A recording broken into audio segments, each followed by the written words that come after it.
जय श्री कृष्ण दोस्तों, आइए सुनते हैं माघ मातम का 16वां अध्याय। कार्तिक वीर्य जी कहने लगे कि हे भगवान, वह राक्षस कौन था और कांचन मालिनी कौन थे? उसने अपना धर्म कैसे दिया और उनके साथ कैसे क्या हुआ? हे ऋषि, अत्रि ऋषि के संतानों के सूर्य, यह कथा सुनाकर मेरा कौतूहल दूर कीजिए। तब अत्रि जी कहने लगे कि राजन, इस पुरातन विचित्र इतिहास को सुनो। कांचन मालिनी नाम की एक सुंदर अप्सरा थी जो माघ मास में प्रयाग में स्नान करके कैलाश पर जा रही थी। तब उसको मार्ग में जाते हुए मेघालय के कुंज से एक धीर राक्षस ने देखा। जब उसने सोने से तेज वाली सुंदर कटी वाली बड़े बड़े नेत्रों वाली चंद्रमुखी सुंदर केश और पनिपधौर वाली सुंदर अप्सरा को देखा तो उस राक्षस ने कहा कि हे सुंदरी कमल नयनी, तुम कौन हो और कहां से आ रही हो? तुम्हारे वस्त्र और वेणी भीगी हुई है। तुम आकाश मार्ग से कहां जाती हो और किस पुण्य के प्रताप से तुम्हारा शरीर ऐसा तेजस्वी और रूप ऐसा मनोहर है? तुम्हारे गीले वस्त्र से मेरे मस्तक पर गिरे हुए एक बूंद जल से मेरे क्रूर मन को एकदम शांति प्राप्त हो गई। इसका क्या कारण है? तुम बड़ी शीलवती प्रतीत होती हो, इसका कारण मुझसे कहिए। अप्सरा ने कहा कि हे राक्षस सुनो, मैं कामरूपिणी अप्सरा हूँ। मैं प्रयाग में संगम में स्नान करके आ रही हूँ, इसी से मेरे वस्त्र भीगे हैं। अब कैलाश जा रही हूँ, जहाँ पर श्री शिवजी जी निवास करते हैं। त्रिवेणी के जल से मेरी सब क्रूरता दूर हो गई, जिसके पुण्य के प्रभाव से मैं इतनी सुंदर और पार्वती जी की प्रिय सखी हुई। सो आश्चर्य देने वाला उदाहरण मुझसे ब्रह्मा जी ने कहा था, वो सुनो। मैं कलिंग देश के राजा की वैश्या थी, रूप लावण्य और सुंदरता में अपूर्व थी। मेरी सुंदरता पर सारा नगर मोहित था और मैंने अनेकों प्रकार के भोग भोगे। अनेकों प्रकार के वस्त्र और आभूषणों की घर में कोई कमी नहीं थी। कई कामी पुरुष आपस में स्पर्धा से ही मृत्यु को प्राप्त हो गए। इस तरह उस नगर में बड़ी सुंदरता से यौवन व्यतीत हुआ और मैं वृद्धावस्था को प्राप्त हो गई। तब मेरे मन में विचार उत्पन्न हुआ कि मैंने सारी आयु पापों में ही व्यतीत कर दी। धर्म का कोई कार्य, दान, तप, यज्ञ आदि नहीं किया। शिव जी और दुर्गा जी की आराधना भी नहीं की, न कभी भगवान विष्णु का पूजन किया। इस प्रकार अशांत चित्त से मैंने एक ब्राह्मण की शरण ली जो वेदों को ज्ञाता और धर्मनिष्ठ थे। मैंने उनसे पूछा कि मेरा निस्तार किस प्रकार हो सकता है। महाराज, साधु सज्जन अच्छे और बुरे सभी पर दया करते हैं, इसलिए मुझ दीन पर भी कृपा करके मुझे कीचड़ में डूबी हुई को पकड़कर उबारिए। क्षीर सागर क्या हंस को भी कभी दूध देता है, बत्तख को नहीं देता? तब वह ब्राह्मण राजा का पुरोहित इन सब बातों को सुनकर मुझ पर दया करके कहने लगा कि तू ब्रह्मा के क्षेत्र प्रयाग में जाकर माघ मास में त्रिवेणी संगम में स्नान कर, परंतु मन में अशुभ क्रिया का विचार नहीं करना। पापों के नाश के लिए महर्षि ने तीर्थ स्थान से अधिक और कोई प्रायश्चित नहीं बतलाया। प्रयाग में स्नान करने से तो अवश्य ही पवित्र होकर स्वर्ग को जाएगी। हे भामिनी, पुराने समय में गौतम ऋषि की स्त्री को देखकर इंद्र ने काम के वशीभूत होकर कपट वेश में उससे भोग किया था, इसलिए ऋषि द्वारा श्राप दिया गया और उसका शरीर अत्यंत ही लज्जा युक्त हजारों भोगों वाला हो गया। तब इंद्र नीचा मुंह करके अपने पाप कर्म की बुराई करने लगा। मेरु पर्वत के शिखर पर स्वच्छ जल वाले सरोवर पर एक स्वर्ण कमल से भरे हुए कोटर में घुस गया और अपने पाप को धिक्कारता हुआ कामदेव की बुराई करने लगा कि सब पापों का मूल वही है। इसके ही वशीभूत होकर मनुष्य नरक में जाते हैं और अपने धर्म, कीर्ति, यश और धैर्य का नाश करते हैं। इंद्र ऐसा सोच रहा था, सो इंद्र के बिना सारा देवलोक शोभाहीन हो गया। तब देवता, गंधर्व, किन्नर, लोकपाल इंद्रानी के सहित बृहस्पति जी से जाकर पूछने लगा कि महाराज, इंद्र ने ना केवल स्वर्ग ऐसा शोभीन हो गया है जिससे सत के बिना श्रेष्ठ कुल, इसलिए स्वर्ग की शोभा के लिए कोई क्रिया सोचिए। इस विषय में देर नहीं लगानी चाहिए। तब बृहस्पति जी कहने लगे कि इंद्र ने बिना सोचे विचारे जो कर्म किया है उसका फल भोग रहा है, सो वह कहाँ है मैं सब जानता हूँ। फिर गुरु जी ने सबको साथ लेकर स्वर्ण कमलों से युक्त बड़े सरोवर में इंद्र को देखा, जिसका मुख मलिन और आंखें बंद थी। तब इंद्र ने बृहस्पति जी के चरणों को पकड़कर कहा कि इस पाप से उद्धार करके आप मेरी रक्षा कीजिए। तब बृहस्पति जी ने इंद्र से कहा कि प्रयाग में स्नान करने से ही तुम पाप मुक्त हो जाओगे। तब इंद्र सहित सबने ही प्रयाग में जाकर स्नान किया और त्रिवेणी स्नान से इंद्र पाप मुक्त हो गए। तब बृहस्पति जी ने इंद्र को वरदान दिया कि तुम्हारे शरीर में जितने भग हैं सब नेत्र हो जाएं। तब इंद्र ब्रह्मा के वर से हजारों नेत्रों से ऐसा सुशोभित हुआ जैसे मानस सरोवर में कमल शोभ्यमान होता है। 17वां अध्याय। अप्सरा कहने लगी कि हे राक्षस, वह ब्राह्मण कहने लगा कि इंद्र इस प्रकार अपनी अमरावतीपुरी को गया, सो हे कल्याणी, तुम भी देवताओं से सेवा किए जाने वाले प्रयाग में माघ मास में स्नान करने से निष्पाप होकर स्वर्ग में जाओगी। सो मैंने उस ब्राह्मण के ये वचन सुनकर अब उसके पैरों में पड़कर प्रणाम किया और घर जाकर सभी भाई बंधव, नौकर चाकर, धन आदि त्याग कर शरीर को नष्ट करने वाली वस्तु समझकर घर से निकले और माघ में गंगा यमुना के संगम पर जाकर स्नान किया। सो ही निशाचर, 3 दिन के स्नान से मेरे सब पाप नष्ट हो गए और 27 दिन के पुण्य से मैं देवता हो गई और पार्वती जी की सखी होकर सुख से निवास करती हूँ। इसलिए मैं प्रयाग के महात्म को याद करके सब देवताओं सहित माघ में प्रयाग स्नान करती हूँ। सो मैंने अपना सब वृतांत तुमसे कहा। तुमने इस योनि में पड़ने और कुरूप होने का सब कारण कहो। तुम्हारी दाढ़ी और मूछें बहुत बड़ी बड़ी हो गई और पार्वती की गुफा में वास करते हो। निशाचर कहने लगा कि हे भद्रे, सज्जनों से गुप्त बात कहने में कोई भी हानि नहीं होती। मुझको अब कोई संशय नहीं रहा, मेरा उद्धार तुमसे ही होगा। मैं अपना सब वृतांत तुमसे कहता हूँ। मैं काशी में वेदों का ज्ञाता था और बड़े उच्च कुल के ब्राह्मण के घर में जन्म लिया। मैंने राजा, पापी, शूद्र तथा वैश्य से अनेक प्रकार के दान लिए। मैंने दान लेने में चंडाल को भी नहीं छोड़ा। उस जन्म में मैंने कोई भी धर्म का कार्य नहीं किया, वहीं पर ही मृत्यु को प्राप्त हो गया। तीर्थ स्थान पर मरने के कारण नरक में नहीं गया। पहले 2 बार गिद्ध योनि में, 3 बार व्याघ्र योनि में, 2 बार सर्प योनि में, 1 बार उल्लू की योनि में और 10वीं बार से राक्षस हूँ और सैकड़ों वर्ष से इसी योनि में हूँ। इस स्थान को 3 योजन तक मैंने जंतुहीन कर दिया, बिना अपराध के बहुत से प्राणियों को नष्ट कर दिया। इस कारण मेरा मन अत्यंत दुखी है। तुम्हारे दर्शन से चित्त में कुछ शांति अवश्य आई है, क्योंकि सज्जनों का संग तुरंत ही सुखदायी होता है। मैंने अपने दुख के कारण आपसे कहे और सज्जन लोग सदैव दूसरों के दुखों से दुखी होते हैं।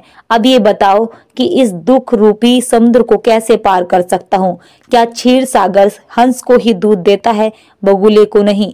दैत्य जी कहने लगे कि इस प्रकार उसके वचन सुनकर कांचन मालिनी कहने लगी कि हे राक्षस, मैं तुम्हें अवश्य ही कल्याण करने वाली बात कहूंगी।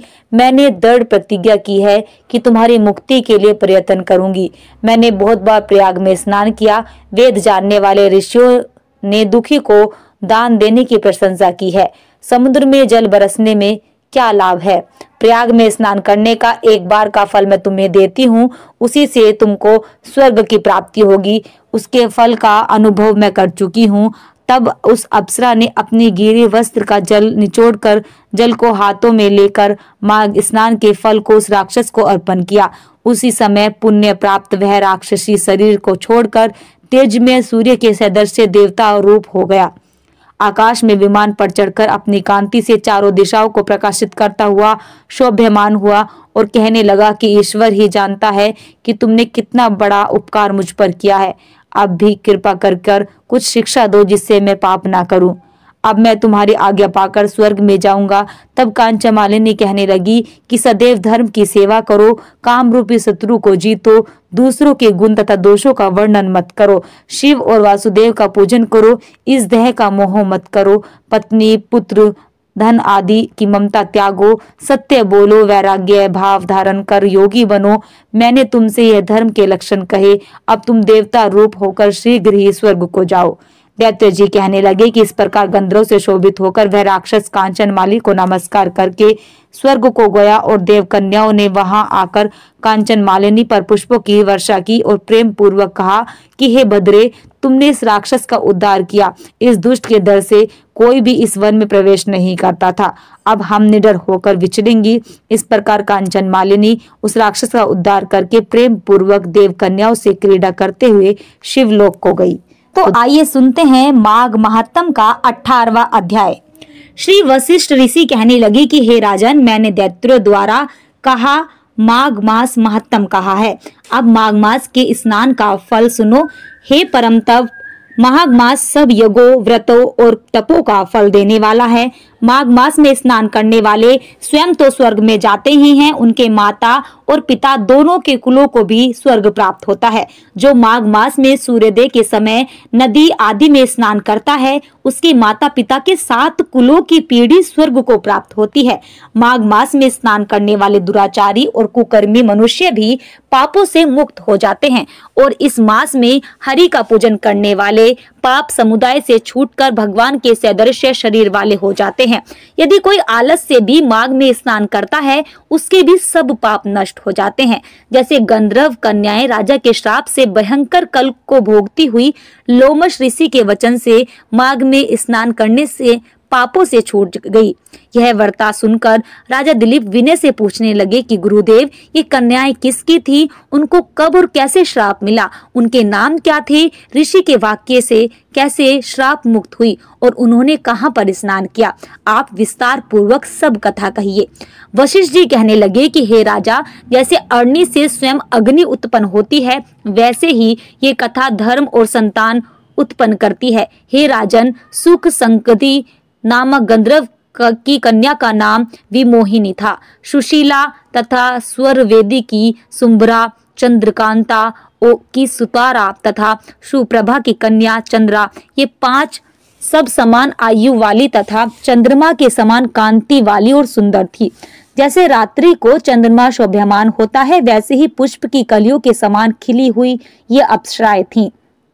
ऊंचे पयोधर वाली पद्मिनी, वैशाख मास की कामिनी, यौवन दिखाती हुई नवीन पत्तों वाली लता के सदृश गोरे रंग, सोने के सदृश चमकती हुई और सोने के अलंकारों से सुशोभित सुंदर वस्त्र धारण किए हुए, अनेक प्रकार के गाने और वीणा आदि बांसुरी दूसरे बाजे बजाने में प्रवीण और ताल, स्वर तथा नृत्य कला में निपुण थी।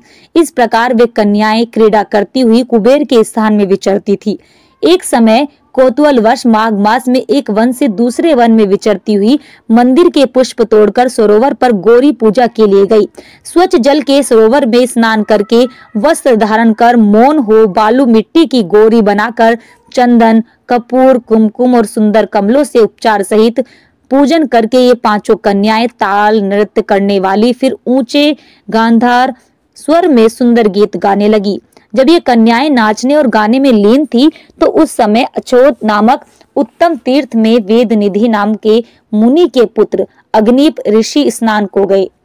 वह युवा ऋषि सुंदर मुख, कमल सदृश नयन, विशाल छाती, सुंदर भुजाओं वाला दूसरे कामदेव के समान था। शिखा सहित दंड लिए, मृग चर्म ओढ़े, यज्ञोपवीत धारण किए हुए था। उसको देखकर 5 कन्याएं मुग्ध हो गई और उसका रूप और यौवन देखकर कामदेव से पीड़ित हो देखो देखो ऐसा कहती हुई इस ब्राह्मण के चित्त में कामदेव का डर उत्पन्न करने लगी और आपस में विचार करने लगी कि ये कौन है? रति रहित होने से कामदेव नहीं और ये एक होने से अश्वनी कुमार नहीं। यह कोई गंधर्व या किन्नर या काम रूप धारण कर कोई सिद्ध या किसी ऋषि का श्रेष्ठ पुत्र या मनुष्य है। कोई भी हो, ब्रह्मा जी ने इसको हमारे लिए बनाया है। जैसे पूर्व कर्म के प्रभाव से संपत्ति प्राप्त होती है, वैसे ही गौरी जी ने हम कुमारियों के लिए श्रेष्ठ वर दिया है और आपस में ये तुम्हारा वर है और ये मेरा, तथा सब ऐसा कहने लगी। जिस समय उस ऋषि पुत्र ने अपनी मध्यांग की क्रिया करते ऐसे वचन सुने, तो वह सोचने लगा कि ये तो बहुत बड़ी समस्या उत्पन्न हो गई है। ब्रह्मा, विष्णु, महेश आदि देवता तथा बड़े बड़े योगीश्वर भी स्त्रियों के भ्रमजाल में मोहित हो गए हैं। इनके तीक्ष्ण बाणों से किसका मन रूपी हिरण घायल नहीं हो सकता। जब तक नीति और बुद्धि रहती है, तब तक पाप से भय रहता है। जब तक कि गंभीरता रहती है, यम विधि का पालन होता है, तब तक मनुष्य स्त्रियों के काम रूपी बाणों से भींधा नहीं जाता। ये मुझे उन्मत्त और मुग्ध कर रही हैं। किन गुणों से धर्म की रक्षा हो सकती है? स्त्रियों के मांस, रक्त, मल मूत्र से बने घृणित और अशुद्ध शरीर में कामी लोग ही सुंदरता की कल्पना करके रमन कर सकते हैं। शुद्ध बुद्ध वाले महात्माओं ने स्त्रियों के पास रहना कष्टकारक कहा है। जो जब तक ये पास आए, घर चलना चाहिए। अतः जब तक वह उसके पास गई, वह यौन बालक के द्वारा अंतर्ध्यान हो गया। ऋषि पुत्र के ऐसे अद्भुत कर्म देखकर वह चकित होकर डरी हुई चारों ओर देखने लगी और आपस में कहने लगी कि ये क्या इंद्रजाल था जो देखते देखते विलीन हो गया। और वह विरह की अग्नि में जलने लगी और कहने लगी कि हे कांत, तुम हमको छोड़कर कहाँ चले गए? क्या तुमको ब्रह्मा जी ने हमको विरह रूपी अग्नि में जलने के लिए बनाया था? क्या तुम्हारा चित्त दया रहित है जो तुम्हारा चित्त चुरा कर चले गए हो? क्या तुमको हमारा विश्वास नहीं? क्या तुम्हें हम कोई मानवीय लगते हो? क्या बिना किसी अपराध के हम लोगों पर क्रोध कर रहे हो? तुम्हारे बिना हम नहीं जिएंगी। जहां पर भी हो शीघ्र ले चलो, हमारा संताप हरो और हमें दर्शन दो। सज्जन लोग किसी का नाश नहीं देखते। 19वां अध्याय।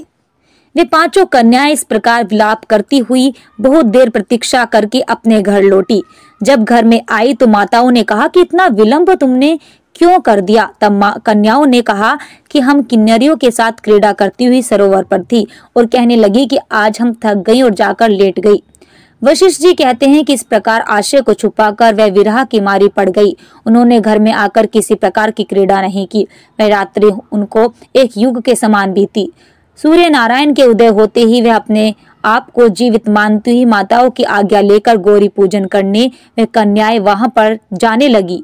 उसी समय ब्राह्मण भी स्नान करने के लिए सरोवर पर आया। उसके आने पर कन्याओं ने वाह वाह किया। जैसे कमलिनी प्रातः काल सूर्योदय को देखकर कहती हैं। उसको देखकर उनके नेत्र खुल गए और उस ब्रह्मचारी के पास चली गई। आपस में एक दूसरे का हाथ पकड़कर चारों तरफ से उसको घेर लिया और कहने लगी कि मूर्ख, उस दिन तू भाग गया था लेकिन आज नहीं भाग सकता।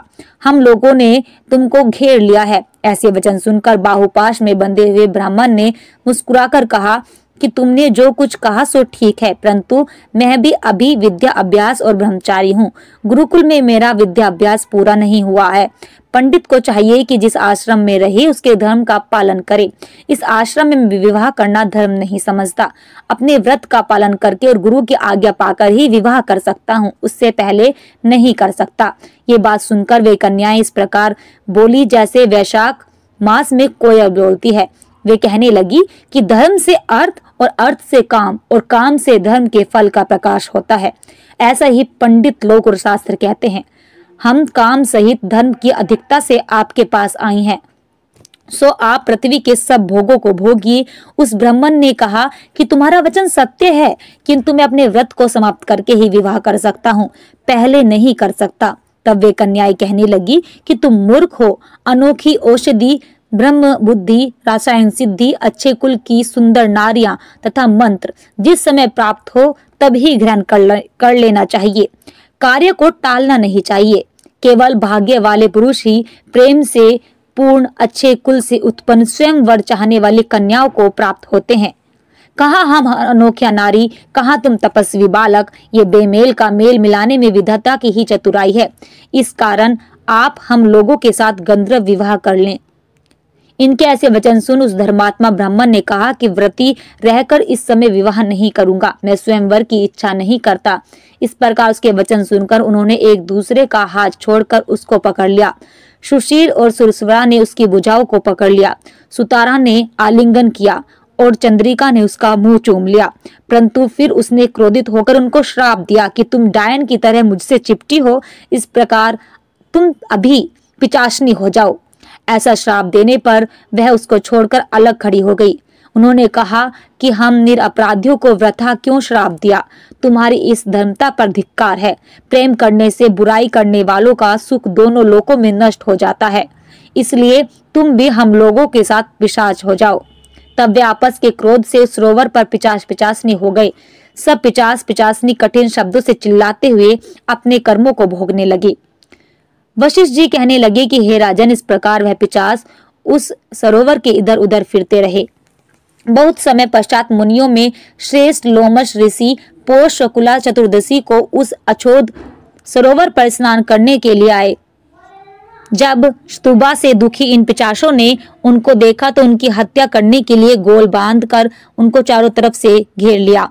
वेदनिधि ब्राह्मण भी वहां पर आ गए और उन्होंने लोमश ऋषि को साष्टांग प्रणाम किया। वे पिचास ऋषि के तेज के सामने ठहर न सके और दूर जाकर खड़े हो गए। वेद निधि हाथ जोड़कर लोमश ऋषि से कहने लगे कि भाग्य से ही ऋषियों के दर्शन होते हैं।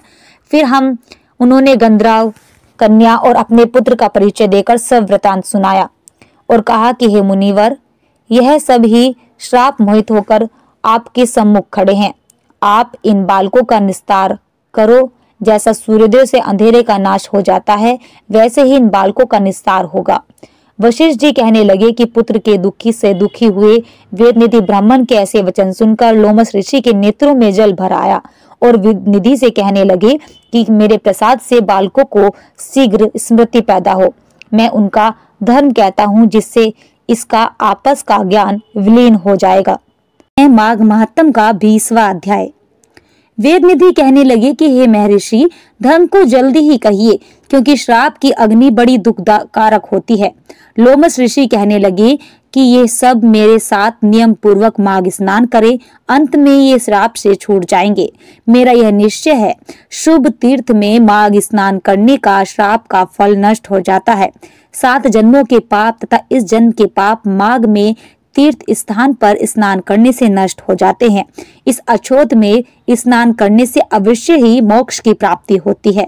राजसूय और अश्वमेघ यज्ञ से भी अधिक फल माघ मास स्नान करने से होता है।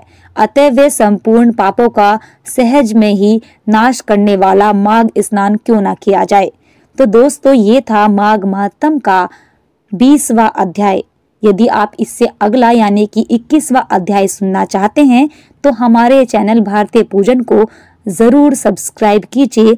जय श्री कृष्णा।